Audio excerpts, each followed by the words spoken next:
Hinabol ni Frank Castle ang dalawang bikers na nagdudulot ng gulo sa lungsod. Pinaputukan nila ang kanyang sasakyan, ngunit iniwasan niya ang mga putok at ibinaba ito. Ito ay nagpapakita kung sino siya. Isang dating nangungunang US Marine na ngayon ay nanguhuli ng mga kriminal matapos ang pagkawala ng kanyang pamilya. Di nagtagal, tumungo si Frank sa isang gusali sa tabi ng headquarters ng pinuno ng gang. Ang kanyang layunin ay wakasan ang buhay ng pinuno at itigil ang mga krimen ng gang. Mula sa rooftop, tinutukan niya at binaril ang pinuno, na nasa loob ay nagsasaya sa mga babae. Samantala ang abogado ng leader ng gang, na nasa loob ng pampublikong banyo. Natanggap niya ang nakakagulat na balita na ang pinuno ay pinatay. Determinado na mahanap ang pumatay, halos wala siyang oras upang mag-react bago pumasok si Frank sa silid at atakihin siya. Hinihingi ng abogado na malaman kung sino si Frank at kung bakit niya siya pinupuntirya. Malinaw na sinabi ni Frank na pinatay niya ang pinuno at plano rin itong patayin. Ang abogado ay humihingi ng awa, na nanunumpa na hindi na siya muling magtatrabaho para sa mga kriminal. Hindi pinansin ni Frank ang kanyang mga salita at ipinagpatuloy ang pambubugbog ng walang pag-aalinlangan. Pagkalipas ng 6 na buwan, nagtatrabaho si Frank bilang isang construction laborer. Pinipigilan niya ang kanyang sarili, iniiwasan ang pakikipag-ugnayan sa iba, at itinatago ang kanyang nakaraan bilang isang marine. Sa gabi, bumalik siya sa kanyang inuupahang silid upang magpahinga. Sa umaga, nagising siya mula sa isang panaginip tungkol sa kanyang yumaong asawa at bumalik sa construction site. Pagkatapos ng kanyang shift, umupo siya sa rooftop habang iniisip ang mga susunod na mangyayari. Sinubukan ng isang bagong manggagawa na nagngangalang Max na magsimula ng isang pag-uusap, ngunit pinutol siya ni Frank, sinabing hindi niya kailangan ng mga kaibigan. Hindi nagtagal, nakilala ni Frank si Curtis, dating kaibigan mula sa militar. Laking gulat ni Curtis nang makita siyang buhay dahil naiulat na patay si Frank. Ipinaliwanag ni Frank na ang kanyang kamatayan ay ginawa upang takasan ang kanyang mga kaaway. Tinanggap ni Curtis ang katotohanan at bago umalis, binalaan siya ni Frank na huwag ibunyag ang kanyang sikreto. Samantala, gumugugol ng oras si Max sa pag-inom kasama ang ibang mga manggagawa sa isang bar. Kabilang sa kanila si William, isang kalbong lalaki na bigo sa kanilang mababang sahod. Iminumungkahi ni William ang pagnanakaw sa isang mafia boss na madalas na naglalaro sa isang malapit na basement. Kinabukasan, mas marami siyang pinag-uusapan tungkol sa plano sa trabaho. Nag-overhear si Frank, ngunit nang mapansin ni William, binyantaan niya itong papatayin kung magsasalita siya. Hindi sineseryoso ni Frank ang banta at lumayo. Habang papalapit ang pagnanakaw, kinuha ni William si Max na may pangako ng bahagi sa pera. Sumasang-ayon si Max, desperado sa pera. Nang gabing iyon, sumugod ang grupo sa lunggan ng pasugalan. Binugbog nila ang isang bantay, itinutok ang kanilang mga baril sa boss at sa kanyang mga manlalaro, at pinilit si Max na kolektahin ang pera. Binalaan sila ng amo ng mafia na nakakagawa sila ng isang mapanganib na pagkakamali, ngunit hindi siya pinapansin ni William. Sa panahon ng kaguluhan, kinakabahang ibinaba ni Max ang kanyang wallet. Nahulog ang kanyang ID card, na nagpapakita ng kanyang pangalan at address. Napansin ng amo, tinitiyak na mahahanap niya siya mamaya. Sa kabila nito, nakatakas ang grupo dala ang pera. Nang maglaon, binalingan ni William si Max, galit na inilantad niya ang kanyang sarili. Napagpasyahan niyang mamatay si Max para protektahan ang grupo. Natarante si Max at tumakbo paakyat sa gusali, ngunit na-corner siya ni William at ng kanyang mga tauhan. Inihagis nila siya sa isang panghalo ng semento, na nagpaplanong burahin ang lahat ng bakas kapag tumigas ang semento. Si Max ay sumisigaw para humingi ng tulong, ngunit hindi nagpakita ng awa si William. Nang gabing iyon, bumalik si Frank sa site para sa overtime na trabaho. Nang makita siya ni William, inutusan niya ang kanyang mga tauhan na ihagis si Frank sa panghalo ng semento kasama si Max na hindi alam kung sino talaga si Frank. Inaatake nila, ngunit lumalaban si Frank. Dinaig ni Frank ang isa sa mga lalaki at itinapon siya sa semento. Ibinagsak niya si William sa lupa at hiniling na malaman kung ano ang nangyari kay Max. Nagmakaawa si William para sa kanyang buhay, ngunit pinatay siya ni Frank at itinulak siya sa mixer. Sinubukan ng isa pang lalaki na tumakas, ngunit hinabol siya ni Frank at inilabas siya. Nang inalis ang banta, ibinaba ni Frank ang isang lubid at iniligtas si Max. Makalipas ang kalahating oras, ang amo ng mafia at ang kanyang mga tauhan ay nagtipon upang hulihin si Max. Biglang namatay ang mga ilaw, putok ng baril ang sumabog sa dilim. Nang bumalik ang mga ilaw, lahat ng tao ay patay maliban sa amo. Lumabas si Frank na may hawak na baril. Pinatay niya silang lahat para protektahan si Max. Walang pag-aalinlangan, binaril niya ang amo at kalmadong umalis sa basement bago dumating ang mga pulis. Kinabukasan, huminto si Frank sa kanyang trabaho sa konstruksyon at sumakay ng bangka patungong New York. Alam niyang kailangan niyang mawala pagkatapos ng pagdanak ng dugo. Sa kubyerta, lumalabas ang mga alaala ng kanyang mga anak. Naalala niya ang mga pagkakataong nakasakay sila sa kanya upang tamasahin ang tanawin ng New York. Mabilis na naglaho ang mga alaala na nagpapaalala sa kanya ng nawala sa kanya. Pagdating niya, huminto si Frank sa isang kafe para magkape. Lumapit ang isang waiter at sinabing may tumatawag sa kanya. Tumanggi si Frank noong una dahil walang dapat makaalam na siya ay buhay, ngunit iginiit ng waiter na nagpapaliwanag na inilarawan siya ng tumatawag ng detalyado. Sa wakas ay sumagot na si Frank. Sa linya, sinabi ng isang misteryosong lalaki na alam niyang si Frank ay isang dating Marine. Sinasabi niyang nagpadala siya ng CD sa bahay ni Frank sa New York. Bagamat si Frank ay nagmamay-ari ng isang bahay doon, ito ay inabandona sa loob ng maraming taon, at ito ang kanyang unang pagkakataon na bumalik. Matapos marinig ito, binayaran ni Frank ang kanyang inumin at lumabas. Sa labas, napansin niya ang isang kaina-hinalang lalaki at sinundan siya hanggang sa isang rooftop. Doon, isang telepono lamang at isang note ang nakita niya na nagsasabing, "Huwag kang mabaygo." Nang gabing iyon, nakaupo si Frank sa kanyang bahay at pinapatugtog ang CD na ipinadala ng misteryosong tumatawag. Sa screen, nakikita niya ang footage ng kanyang sarili bilang isang Marine na nagpapahirap sa isang bilanggo. Nagulat siya, nagsimula siyang magtanong kung sino ang lalaking ito at kung paano niya nakuha ang gayong ebidensya. Kinabukasan, binisita ni Frank si Curtis at sinabi sa kanya ang tungkol sa tawag sa telepono, CD, at nakatanim na telepono. Pinayuhan siya ni Curtis na makipag-ugnayan sa kanilang dating impormante, na maaaring mas nakakaalam tungkol sa pagkakakilanlan ng lalaki. Nang maglaon, nagbalat kayo si Frank bilang isang pulubi. Isang babae ang nagbibigay sa kanya ng pera at kinilala niya ito bilang si Karen ang impormante. Natigilan siya nang makita itong buhay sa paniniwalang namatay na siya. Hiniling sa kanya ni Frank na dalhin siya sa kanyang tahanan. Sa kanyang bahay, binalaan ni Frank si Karen na huwag ibunyag ang kanyang pagkakakilanlan. Hiniling niya sa kanya na i-trace ang misteryosong telepono at kung makakita siya ng anumang bagay na magsenyas sa kanya sa pamamagitan ng paglalagay ng isang palayok ng bulaklak sa kanyang bintana. Pagkatapos nito, dapat niyang makilala siya sa kanilang karaniwang lugar. Pumayag naman si Karen. Kinabukasan, sinisiyasat ni Karen ang telepono at nakahanap ng pangalan, David Lieberman. Nagtanong siya sa isang kasamahan tungkol sa kanya at nalaman na siya ay isang analyst ng NSA at sanay na hacker na opisyal na iniulat na patay matapos barilin ng isang hepe ng pulisya. Sa impormasyong ito, pinasalamatan ni Karen ang kanyang kasamahan at kalaunan ay nakilala niya si Frank. Ginagamit niya ang signal ng flower pot gaya ng napagkasunduan. Sa kanilang pagpupulong, ipinaliwanag ni Karen na si David Lieberman, na kilala rin bilang Micro, ay inakusahan ng pagtagas ng mga lihim ng militar ng US bago siya namatay noong isang taon. Inabot niya kay Frank ang isang file na naglalaman ng background ni David. Kinabukasan, binisita ni Frank ang bahay ni David. Sinadya niyang mabangga ang sasakyan ng asawa ni David na ikinakonsensya nito. Dinala siya nito sa loob para gamutin ang mga sugat nito. Habang nasa loob, nagtanong si Frank tungkol kay David. Iginiit niya na ang kanyang asawa ay pinatay noong nakaraang taon ng hepe ng pulisya. Magalang na nakikinig si Frank, ngunit nagdududa sa kanyang sinasabi. Sa totoo lang, buhay si David at lihim na pinagmamasdan si Frank mula sa malayo. Nagtatago siya sa isang lihim na lokasyon. Pinapanatili maging ang kanyang asawa na hindi alam ang kanyang kaligtasan. Bagamat nag-aalala tungkol sa kaligtasan ng kanyang pamilya pagkatapos na lumapit si Frank sa kanilang tahanan, naniniwala si David na hinding-hindi sasaktan ni Frank ang mga babae o bata. Ang kanyang tunay na intensyon ay hindi upang labanan si Frank, ngunit upang kunin siya bilang isang kaalyado.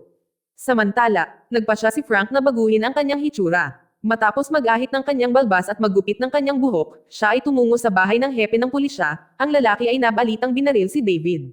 Sa sandaling siya ay dumating, ang pinuno ay naglulunsad ng isang pag-atake at isang malupit na labanan ay nagsisimula. Dinaig siya ni Frank at itinali siya sa isang upuan.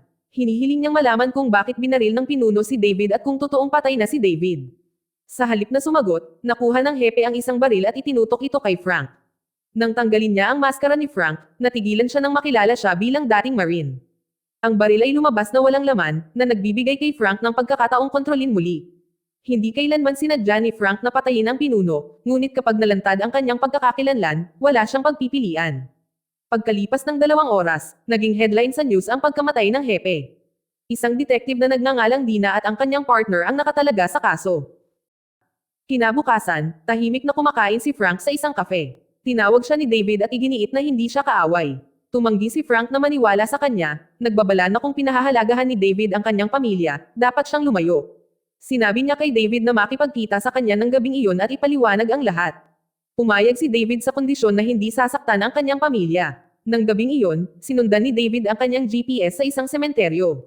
Pagdating sa sarili niyang peking libingan, hinihintay niya si Frank, ngunit hindi kailanman lumitaw si Frank. Nabigo, bumalik si David sa kanyang hideout, hindi alam na nakatago si Frank sa kanyang trunk ng kotse. Pagdating sa loob, tinambangan siya ni Frank at nawalan ng malay. Nagising si David na nakatali sa isang upuan, nagpanik, iginiit niyang hindi siya banta at gusto lang niyang makatrabaho si Frank. Hinihingi ni Frank ang mga sagot tungkol sa nakaraan ni David at kung paano niya alam ang tungkol sa kanya. Biglang tumunog ang alarm. Ipinaliwanag ni David na nabigo siyang ipasok ang kanyang security code at ang lugar ay sasabog sa loob ng 3 minuto kung hindi ito ititigil. Pinalaya ni Frank ang isang kamay niya, na nagpapahintulot sa kanya na i-disable ang system. Kapag naka-off ang alarm, ipinaliwanag ni David ang lahat. Sinabi niya na siya ay isang analyst ng NSA na nakatalaga sa Afghanistan na sumusubaybay sa mga tropang Amerikano, kabilang ang unit ni Frank. Sa panahong iyon, natuklasan niya ang katibayan na si Colonel Ray, ang commander ni Frank, ay lihim na nakikipagtulungan sa isang general ng Afghan. Magkasama, ginamit nila ang digmaan upang itago ang mga armas at deal sa droga. Sinubukan ni David na ilantad ang katotohanan. Pero pagbalik niya sa Amerika, binansagan siya ng pulis na sinungaling. Binaril pa siya ng hepe ng pulis kaya napilitan siyang magtago. Naniniwala ang sarili niyang pamilya na patay na siya. Ibinunyag ni David na nakipagtulungan si Colonel Ray sa pulisya upang patahimikin siya, at ipinakita niya kay Frank ang patunay na si Ray ay responsable din sa pagpatay sa asawa at mga anak ni Frank. Ito ang dahilan kung bakit umabot si David, umaasang maaari silang magkaisa laban sa kanilang karaniwang kaaway. Ang paghahayag ay nag-trigger sa mga alaala ni Frank sa kanyang mga misyon sa Afghanistan sa ilalim ni Colonel Ray, lalo na ang mga pagkakataong ibinahagi niya sa kanyang malapit na kaibigan na si Billy. Sa isa sa mga misyon na iyon, inutusan ni Colonel Ray sina Frank, Billy, at ang kanilang unit na salakayin ang isang base ng terorista. Isang matinding putukan ang sumunod at kahit na inalis ni Frank at ng kanyang mga tauhan ang lahat sa loob, pinagalitan siya ni Ray. Dahil sa galit, binatukan ni Frank si Colonel Ray, na iniwang bulag ang isang mata nito. Bilang resulta, pinalabas si Frank mula sa militar at ipinadala sa bilangguan. Habang naglilingkod sa kanyang sentensya, nalaman niyang pinatay ang kanyang asawa at mga anak. Pagkatapos ay tumakas siya at nagtago hanggang sa maniwala ang mundo na siya ay patay na. Kumbinsido na si Colonel Ray ang nag-orkestra sa pagpatay sa kanyang pamilya upang maghayganti sa pagkawala ng kanyang mata, ginawa siyang pinakapuntirya ni Frank. Mula sa puntong ito, sumang-ayon si Frank na makipagtulungan kay David, ngunit sa ilalim lamang ng isang kondisyon na ang lahat ng kasangkot ay dapat mamatay. Magkasama, nagsimula silang magplano ng kanilang misyon. Kinabukasan, ginamit ni David ang kanyang mga kasanayan sa pag-hack upang tumuklas ang impormasyon tungkol sa paparating na kasunduan sa armas ng Greek Mafia. Hinala niya ang bumibili ay si Colonel Ray. Nagpa siya sina Frank at David na harangin ang truck na may dalang mga armas bago ito makarating sa kanya. Samantala, si Billy, ang dating kasamahan ni Frank, ay naging pinuno ng Anvil, isang pribadong grupo ng militar na nilikha upang suportahan ang hukbo. Bago pa lang ang grupo at kulang sa mga sundalo, kaya si Billy na nagre-recruit ng mga bagong miyembro para bumuo ng kanyang hanay.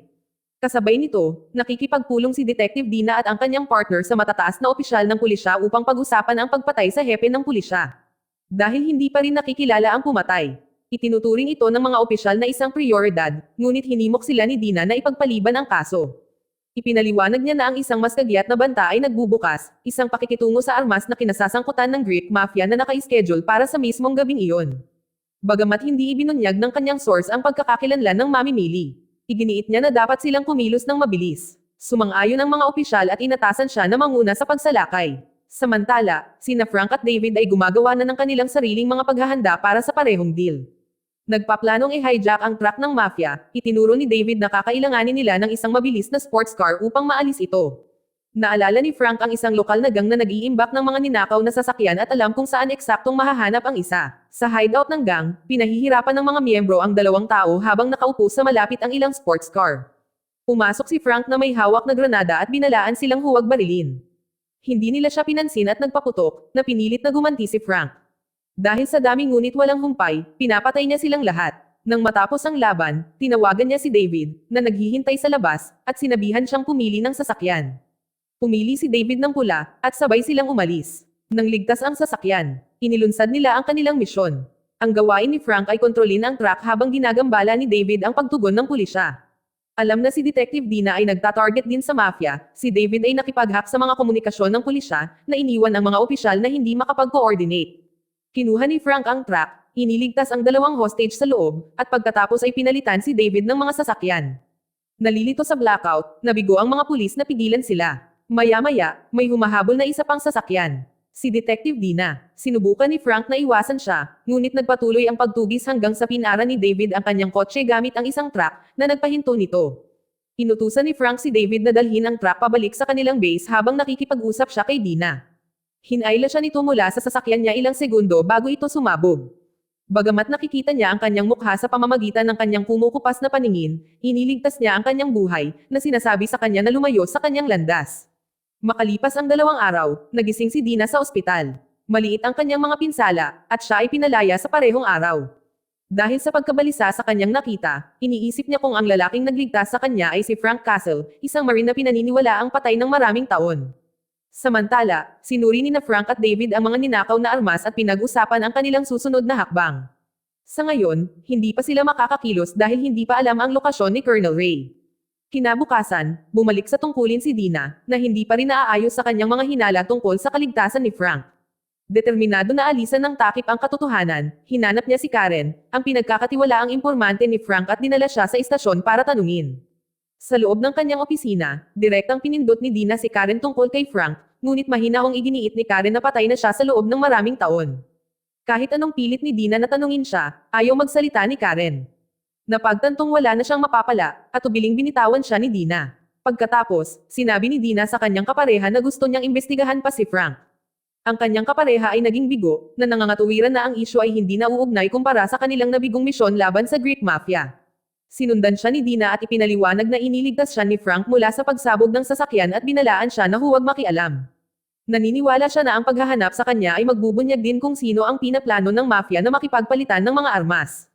Tinanggihan ng kanyang kapareha ang kanyang teorya at umalis. Samantala, sinusuri ni na Frank at David ang lumang video ng militar na nagpapakita ng pagpapahirap ni Frank sa isang bilanggo. Sa footage, nakita ni Frank ang kanyang dating kasamang si Gunner.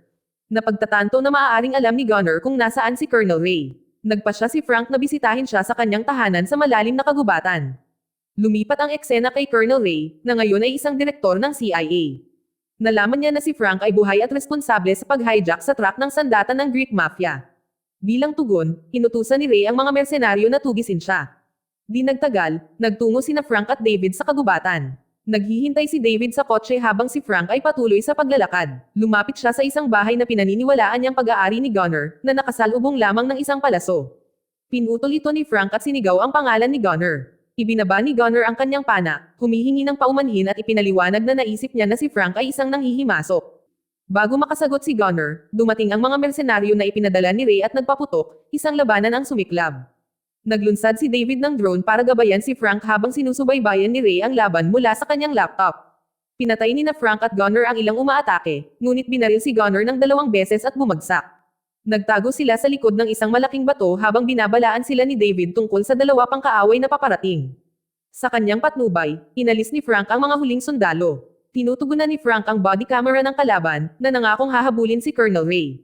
Sinubukan niyang dalhin ang sugatang Gunner sa kaligtasan, ngunit tumanggi si Gunner, iginiit na gusto niyang mamatay sa kagubatan. Habang nakikipagpunyagi si Frank laban sa lason mula sa sugat ng palaso, ang kanyang lakas ay kumukupas, at siya ay bumagsak. Nagmamadaling pumasok si David, kinaladkad siya papunta sa kotse, at pinalaya sila sa kagubatan. Nang tuluyang magkamalay si Frank, natagpuan niya ang kanyang sarili sa hideout ni David, na sugatan pa rin ng husto. Sa lalong madaling panahon, ang sakit ay nanaig muli sa kanya, at siya ay nahimatay, na iniwan si David na walang pagpipilian kundi humingi ng tulong kay Curtis, ang dating kaibigan ni Frank. Dumating si Curtis at inalis ang palaso sa dibdib ni Frank. Gamit ang kanyang medikal na pagsasanay mula sa militar, nagawa niyang gamutin ang sugat. Bago umalis, binalaan siya ni David na huwag ibunyag ang lokasyon ng taguan sa sinuman. Makalipas ang 1 oras, nagkamalay si Frank at nagtanong tungkol kay Gunner. Ipinaliwanag ni David na patay na si Gunner at naiwan ang kanyang katawan sa kagubatan. Nananatiling tahimik si Frank, nababahala na namatay si Gunner nang hindi inihayag ang lokasyon ni Colonel Ray. Samantala, dumating si Detective Dina at ang kanyang kasama sa pinangyarihan ng krimen sa kagubatan. Hinala ni Dina ang pagkamatay ni Gunner ay nauugnay kay Frank. Nangongolekta siya ng sample ng dugo para sa karagdagang pagsusuri. Kinabukasan, nakilala ni Dina si Billy, ang dating kasamahan ni Frank. Tinatanong niya kung alam niyang buhay si Frank. Nagulat si Billy, na naniwala na namatay si Frank ilang taon na ang nakalilipas. Nagtataka, pinipilit niya ang mga detalye. Ipinaliwanag ni Dina na iniligtas siya ni Frank mula sa isang pagsabog ng kotse at ang DNA mula sa sample ng dugo ay nagpapatunay na siya ay nakaligtas. Natigilan, pumayag si Billy na tulungan si Dina na subaybayan siya. Kalaunan, binisita ni Billy si Curtis para pag-usapan si Frank. Nagkunwaring walang alam si Curtis, bagamat sa loob-loob niya ay gamaan ang pakiramdam niya na buhay pa si Frank. Pagkatapos, tumungo siya sa hideout ni David at binalaan si Frank na nasa panganib ang kanyang lihim. Alam na ni Dina at Billy ang totoo. Iminungkahi ni Curtis na makipagkita kay Frank si Billy at hilingin sa kanya na manahimik. Nang sumunod na araw, nakilala ni Frank si Billy sa isang pantalan. Si Billy ay natigilan ngunit tuwang-tuwa nang makita siyang buhay. Nagyakapan sila, at ipinahayag ni Billy ang kanyang kalungkutan sa pagkawala ng pamilya ni Frank. Ipinaliwanag niya na pinamumunuan na niya ngayon ang Anvil, isang organisasyong suportado ng militar, at inaanyayahan niya si Frank na sumali, na sinasabi na ang kanyang mga kasanayan ay magiging napakahalaga. Tumanggi si Frank, na nilinaw na ang tanging layunin niya ay ang manghuli kay Colonel Ray, ang lalaking responsable sa pagkamatay ng kanyang pamilya. Tinanggap ni Billy ang sagot at nangakong ilihim ang kaligtasan ni Frank. Gayunpaman, noong gabing iyon, lihim na nakilala ni Billy ang isang lalaki sa loob ng kotse. Ang lalaki ay walang iba kundi si Colonel Ray. Napag-alaman na si Billy ay nagtatrabaho sa kanya sa lahat ng panahon at agad niyang ipinagkanulo si Frank sa pamamagitan ng pagpapaalam kay Ray na si Frank ay buhay at hinahanap siya. Si Ray, na alam na ang sitwasyon, ay mahinaong sinabi na siya ay unang hampasin at hahabulin si Frank. Kinabukasan, nagsasanay si Frank sa hideout ni David. Habang nag-eehersisyo, naalala niya na si Ray ay may isang pinagkakatiwalaang kanang kamay na nagngangalang Ben. Kumbinsido na alam ni Ben ang lokasyon ni Ray, nagpa siya si Frank na tanungin siya. Siya at si David ay nagpaplano ng misyon kasama si Frank na papasok sa bahay ni Ben habang si David ay sinusubaybayan mula sa labas. Samantala, bumisita si Billy sa opisina ni Dina. Umaasa si Dina na mayroon siyang impormasyon tungkol kay Frank, ngunit nagsisinungaling si Billy at sinasabing walang alam. Itinatago niya ang katotohanan dahil kapag nahanap ni Dina si Frank, maaaring malantad ang mga krimen ni Ray. Bumalik sa bahay ni Ben, pumasok si Frank sa loob at nahuli si Ben, hinawakan siya sa leeg. Binugbog niya ito at hinihingi ang address ni Ray. Sa takot, binigay ito ni Ben. Kasabay nito, binalaan ni David si Frank sa pamamagitan ng earpiece na may paparating na 4 na mersenaryo. Sinabi niya kay Frank na umalis, ngunit pinili ni Frank na lumaban. Pinatay ni Frank ang 3 sa mga umaatake, ngunit binaril ng huli. Nasugatan, tumakas siya sa isang lagusan at nakatagpo ng isa pang sundalo. Binalaan siya ni Frank na tumayo, ngunit itinutok ng lalaki ang kanyang baril. Unang bumaril si Frank, pagkatapos ay nagmamadaling pumunta sa kotse ni David, at sabay silang tumakas. Kinabukasan, nagtipon sina Ray, Billy, at Ben sa bahay ni Ray. Sinabi ni Ben na inatake siya ni Frank, ngunit itinanggi niyang ibigay ang address. Inihatid siya ni Billy sa isa pang silid kung saan natagpuan ni Ben ang kanyang kasintahan na patay na. Napagtanto kung ano ang darating, nagpanik siya. Sa utos ni Ray, sinaksak siya ni Billy hanggang sa mamatay, alam niyang pinagtaksilan niya sila. Samantala, pumwesto si Frank sa labas ng bahay ni Ray gamit ang isang sniper rifle. Nang si Ray ay lumalapit sa bintana, nagpaputok si Frank, ngunit nabigo. Umaalingaw-ngaw ang mga alarma, bumaha ang mga ilaw sa lugar, at unti-unting nakatakas si Frank. Nang sumunod na araw, nahack ni David ang mga file ng CIA at natuklasan ang dahilan sa likod ng hindi mahawak ang katayuan ni Ray. Sa kanilang pagkabigla, nalaman ni Frank at David na si Ray ay bumangon upang maging pinuno ng CIA, na nagpapaliwanag kung bakit ang bawat pagtatangka na maabot siya ay nabigo. Samantala, nakilala ni Colonel Ray si Billy at inutusan siyang patayin si Frank. Nagbabala siya na ang pag-iiwan kay Frank na buhay ay maglalagay sa kanilang lahat sa panganib. Inamin ni Billy na hindi niya kayang harapin si Frank ng mag-isa, kaya inutusan siya ni Ray na gumamit ng mga sundalo ng Anvil para sa misyon. Kasabay nito, si David ay malakas uminom at nagmumungkahi na magtrabaho si Frank kay Detective Dina.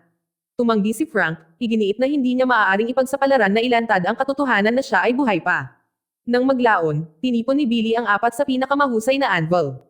Nag-alok siya sa kanila ng malaking halaga para sa isang lihim na misyon upang manghuli kay Frank at sinabi sa kanila na siya mismo ang mangunguna sa misyon. Kinabukasan, sinugod ni Billy at ng kanyang team ang pinaniniwalaan nilang hideout ni Frank. Sa halip, nagkamali silang umatake sa shooting range ni Detective Dina. Isang matinding labanan ang sumiklab sa pagitan ng pangkat ni Billy at ng unit ni Dina. Sinubukan niyang tumakas, ngunit na-corner siya ng kasama ni Dina. Nang matanggal ang kanyang maskara, sinaksak ni Billy ang opisyal hanggang mamatay at tumakas. Ilang sandali pa, dumating si Dina at nakitang patay na ang kanyang kinakasama. Napapaluhod siya sa kalungkutan. Pagkalipas ng 2 araw, nanunood, sina Frank at David mula sa isang rooftop habang sinusundan nila ang isang lalaking pinaghihinalaan nilang konektado kay Ray. Biglang sumabog ang kalapit na gusali. Ang bomber ay ipinahayag na isang binatilyo na nagngangalang Louis. Pagkatapos ay sumulat siya ng isang liham na nagbabanta sa pulisya ng US, na sinisisi sila sa pagpapakulong sa kanyang ama, na pinaniniwalaan niyang inosente. Nang gabing iyon, bumisita si Curtis sa bahay ng kanyang kapitbahay matapos mapansin na ilang araw na siyang hindi nakikita. Sa loob, nakita niyang patay na ang lalaki. Lumabas si Luis mula sa mga anino, na inihayag ang kanyang sarili bilang ang pumatay. Hinihiling ni Curtis na malaman kung sino siya at kung bakit siya naroroon, ngunit umatake si Luis nang hindi sumasagot. Sanay sa pakikipaglaban, mabilis niyang nadaig si Curtis. Samantala, patuloy na sinusubaybayan ni Frank at David ang sospek sa pambobomba. Kinilala ni David ang umaatake bilang si Luis at natuklasan ang ilang posibleng mga address.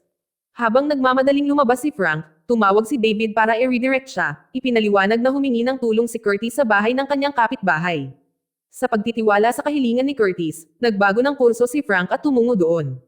Pagdating niya, natakot siya nang makita si Curtis na binugbog at nakatali sa isang bomba. Binigyan niya siya ng tubig at tinanong kung may pananagutan si Luis. Kinumpirma ni Curtis ngunit hindi alam kung saan nagtatago si Luis. Biglang tumunog ang teleponong nakakabit sa bomba. Sagot ni Frank at nagsalita si Luis mula sa malayo, pinapanood siya.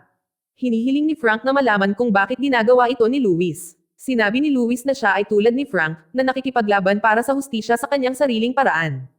Tinanggihan ni Frank ang paghahambing, na sinasabi sa kanya na hindi sila magkatulad. Sinabi ni Frank na hindi niya kailanman sinasaktan ang mga inosente, habang si Luis ay kumukuha ng mga hostage. Na isang gawa ng isang duwag. Hindi mapakali, ibinaba ni Luis ang tawag. Makalipas ang 5 minuto, tumawag ulit si Luis. Sa pagkakataong ito, gusto daw niyang makatrabaho si Frank. Tumanggi si Frank, sinabing hindi siya papanig sa isang terorista. Hinahamon pa niya si Luis na pasabugan ang bomba, na nagpapaalala sa kanya na siya at si Curtis ay mga marine na hindi natatakot mamatay. Napailing, nawalan ng kumpiyansa si Luis at inutusan si Frank na putulin ang puting kawad. Mabilis na ginawa ni Frank, dinasarmahan ang bomba at iniligtas si Curtis. Ilang sandali pa ay dumating na ang mga pulis. Tumakas si Frank ngunit na-corner siya ng isang opisyal. Lumaban siya, ninakaw ang kotse ng opisyal, at tumakas. Samantala, nakilala ni David si Dina sa isang kafe. Sinabi niya sa kanya na si Colonel Ray, ngayon ay pinuno ng CIA, ay corrupt. Nagtatrabaho si Ray sa mafia, trafficking ng mga armas at droga, at siya ang responsable sa pagpatay sa pamilya ni Frank. Habang nag-uusap sila, ang mga nagbabagang balita ay nagpapakita ng mukha ni Frank sa telebisyon. Nahuli siya sa kamera sa kanyang pagtakas. Ngayon alam na ng pulis na buhay siya. Kinabukasan, nagdiskay si Luis bilang isang empleyado ng Anvil at pumasok sa kanilang opisina na may dalang bomba. Itinanim niya ito malapit sa silid kung saan ini-interview ni Karen ang isang senador.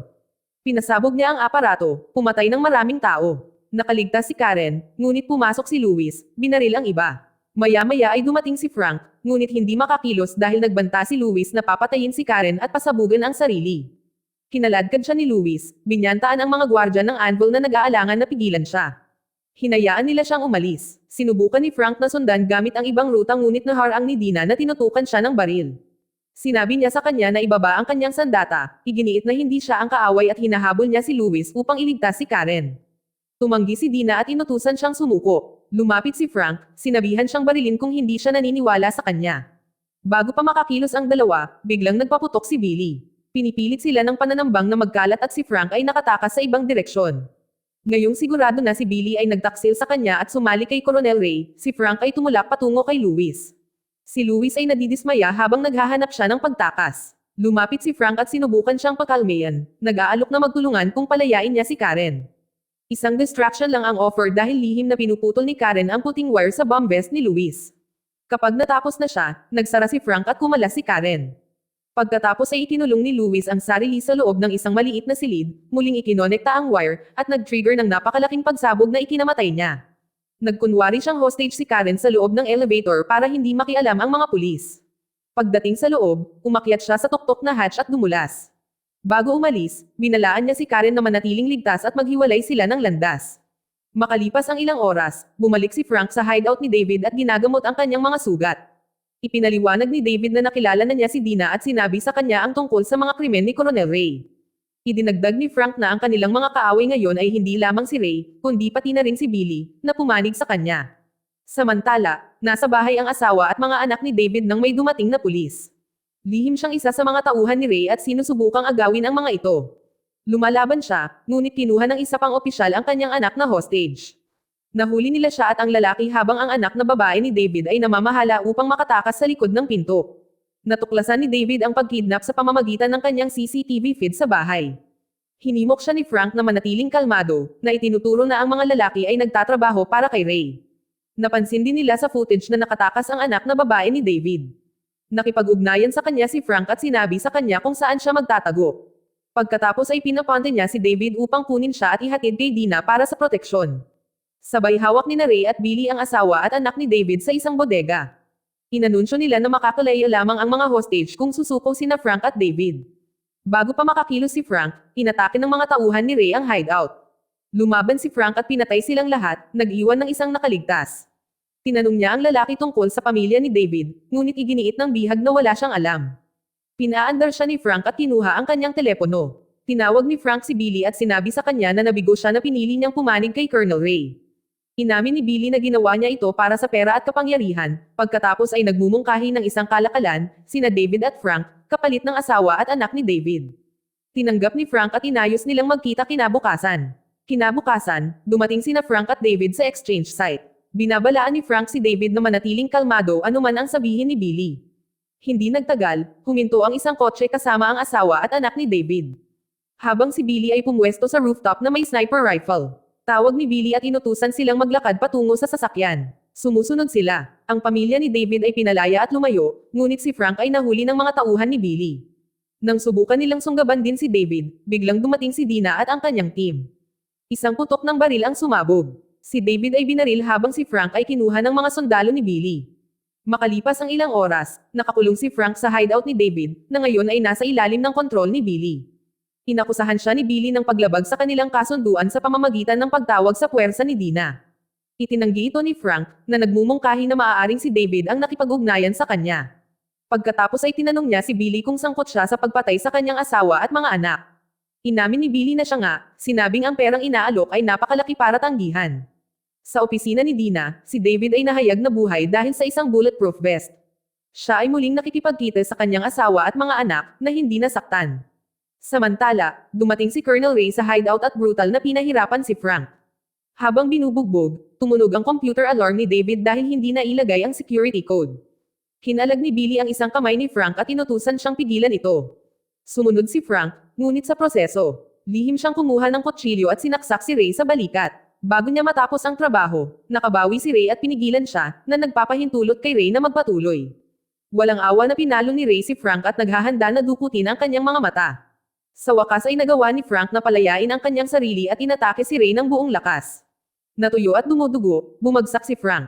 Sinubukan ni Billy na tapusin siya, ngunit dumating sa tamang oras ang team ni na David at Dina.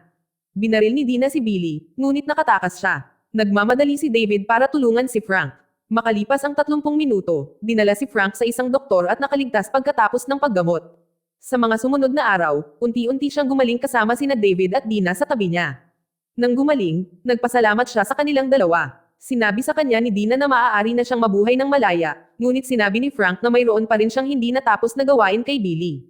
Humihingi siya ng permiso sa kanya na sundan siya. Alam kung gaano kadelikado si Billy. Pumayag si Dina. Samantala, nagising si Curtis sa bahay upang matagpuan si Billy na nakatutok sa kanya ng baril. Iginiit ni Curtis na wala silang alitan at nag-aalok na magtimpla ng kape para makapag-usap sila. Pinapanatili ni Billy na nakataas ang kanyang sandata at hinihiling na malaman kung bakit hindi sinabi ni Curtis sa kanya na buhay si Frank. Inabot sa kanya ni Curtis ang kape. Biglang isang putok ang tumunog. Si Frank ay nakatutok kay Billy ngunit sumablay, sa halip ay tinamaan si Curtis sa balikat. Tinawag ni Frank ang telepono ni Curtis at hiniling na makipag-usap kay Billy. Hinahamon siyang makipagkita sa gabing iyon at tapusin ang mga bagay. Nang gabing iyon, magkaharap sila sa napagkasunduang lokasyon, parehong handa sa hindi maiiwasang laban. Bago ito magsimula, dumating si Dina, na sinusubaybayan ang mga galaw ni Frank, sa pinangyarihan. Unang nagpaputok si Frank, at sumiklab ang labanan sa pagitan ng dalawang dating Marines. Matindi ang laban. Sinubukan ni Dina na pumasok at tulungan si Frank, ngunit binaril siya ni Billy at siya ay bumagsak. Pagkatapos ay nagpatuloy sina Frank at Billy sa isang brutal na pakikibaka. Sa huli, pinili ni Frank na huwag siyang patayin. Sa halip, pinasama niya ang mukha ni Billy, na tinitiyak na magdurusa siya sa natitirang bahagi ng kanyang buhay. Pagkatapos ng laban, isinugod ni Frank si Dina sa ospital. Pagkalipas ng 2 araw, nagkamalay siya at nagsimulang gumaling. Sa parehong oras, binisita ng direktor ng CIA si Frank at binigyan siya ng parangal para sa paglalantad sa katiwalian ni Colonel Ray. Kinabukasan, muling nakasama ni David ang kanyang asawa at mga anak. Sa wakas ay maaari na silang mabuhay ng malaya. Samantala, binisita ni Frank si Curtis. Sinabi niya sa kanya ang tungkol sa kanyang plano na bumuo ng isang bagong organisasyon na nakatuon sa paglaban sa krimen at pagprotekta sa mga inosente. Dito nagtatapos ang kwento. Salamat sa pananood, kaibigan.